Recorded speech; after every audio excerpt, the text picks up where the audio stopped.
We're going to take this opportunity and walk through here, and I want to pick out a few albums that I think are like worth mentioning. See where we go. This is a band that I always got a lot out of. It's not really death metal. It's band Black Flag. They've got one of the most intense vocalists ever.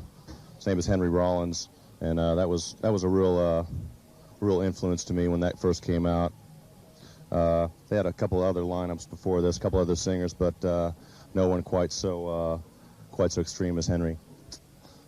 Moving on down. I don't think we've got the particular album in stock because the new stuff is really not worth mentioning. I'm talking about Alice Cooper, but certainly the stuff prior to Welcome to My Nightmare, including that album and $1 Billion Babies, was something that I really admired a lot when I was growing up. This, a pillar of death metal. I'm talking about the Possessed Seven Churches album, a monument. Says it all right here. One of the original best death metal albums ever. Moving right along, obviously Slayer, a band that had an awful lot to do with the way music has progressed these days. This happens to be my favorite Slayer release right here, Hell Awaits. I think it's really aggressive. Now we stop. We stop at a band that gave us an awful lot to where we are these days. I'm talking about Venom. This is my favorite release of theirs, At War with Satan. I also like they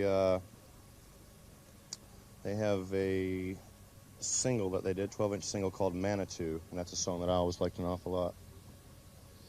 And the bass player from hell, the most underrated bass player, talking about Blackie from Voivod.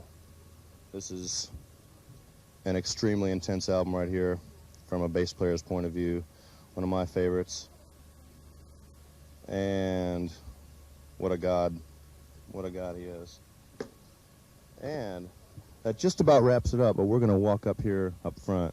We've saved the best for last. We've saved the most influential for last.